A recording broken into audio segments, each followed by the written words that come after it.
Hey gang, Spada coming at you with a video review. This time we're taking a look at Transformers Universe Dirge. This was a character that was released in a Target 2-pack along with Autobot Roadbuster. So he came along with this guy. This is a repaint of the Voyager class figure from the Transformers Cybertron line, Starscream specifically.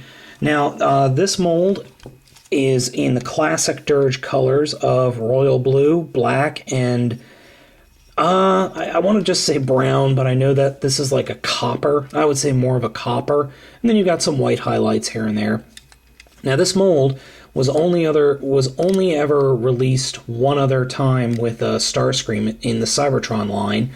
This original Voyager mold was with Starscream in a Toys R Us 2-pack that contained a maroon-colored Starscream and Vector Prime. But this is one of my favorite molds from Energon. I love this plane mode. It is very much a futuristic plane mode that looks just completely Cybertronian. It's very, very cool. Unfortunately, in the show, he had... These turrets were swivel turrets, but they don't swivel on the toy. The only really accessory he comes with is this mounted gun underneath, and he comes with a force chip, but I've lost the force chip, so I'll activate that a little later for his robot mode gimmick. I love the color scheme. The reason I bought this was because this and the Roadbuster figures are absolutely phenomenal repaints of toys that I like anyway. This blue is one of my all-time favorite colors, and I just love the look of the plane mode. It's just an all-around great figure.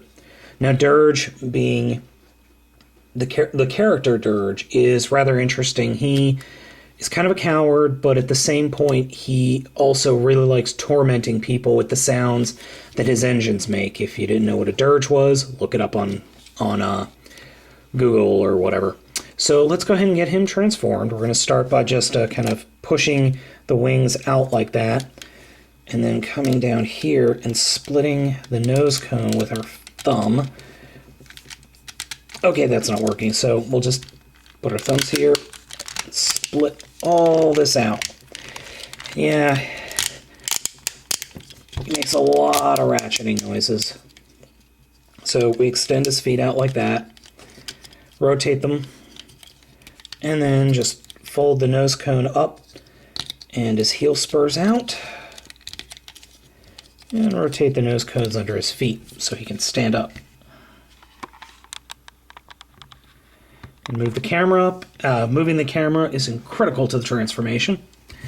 So we just fold the whole section back like that, and we can play around with the way he's standing a little bit.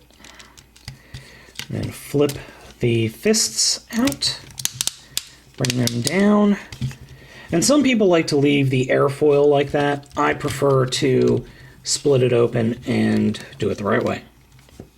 And here we've got Dirge. Whoops. The spring on his gun for me is very, very touchy. I mean, really touchy.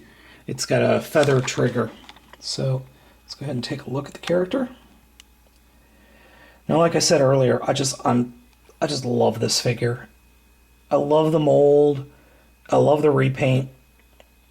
Just that copper on the blue and the black just look phenomenal.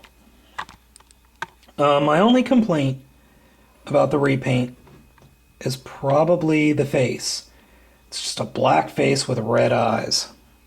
The red eyes are a very nice touch, but the black face, it could be better. It could use a little bit of paint, which I might just paint it just because. I think the only other thing he could use are some panel lines, but other than that, he's just a great figure. So let's go check out what his gimmick is. As if you were around during Cybertron, you would remember that all of the Autobots and Decepticons had force chips, or cyber planet keys. Sorry, force chips was a Galaxy Force name for them. Now his his force chip fit right back here. I'm going to continue to call them force chips. I just like that name better. So I don't have the chip, but I have something small that will click the trigger and click the trigger. Hey, he's got blades. Awesome. Now, one big difference between Dirge and the original Starscream figure are Starscream's blades were this neon reddish pink, while Dirge's blades are this clear gray, or I would say more clear charcoal. And for the character, it works. I understand why they went with that color scheme. I think it could be maybe something a little bit more dynamic, but hey, I'm not going to complain. I really like this figure.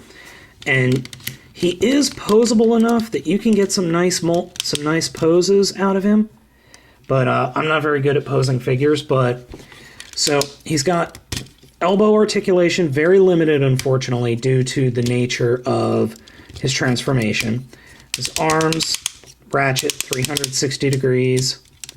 His head turns 360. There's enough room, but there's no up and down movement.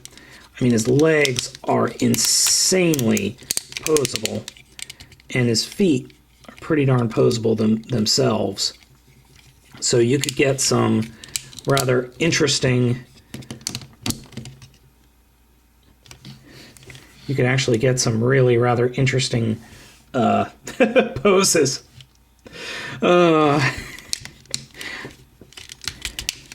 But if you can find this figure, which is really, really hard right now, this was out, I want to say earlier this year towards the end of the animated line, and you're not going to find this figure in many Targets anymore. You're really going to have to look online. I don't know if Target.com has it. I honestly didn't look. It might. But this 2-pack, for $20, you're getting a Voyager class figure, or $25, you're getting a Voyager class figure and a Deluxe class figure. These are both great figures. This guy is definitely worth the price alone. He's just a phenomenal figure, and really, Dirge doesn't get much love, the character Dirge. He's only shown up in the original, and the only other one I can think of off the top of my head is the 2007 BotCon release, which I wish I had, but I'm not willing to pay that amount of money for a Deluxe class. Anyway, this guy's great. He totally is a wonderful figure. You know what? This mold has not been in the US enough, and if you can find it, definitely get it.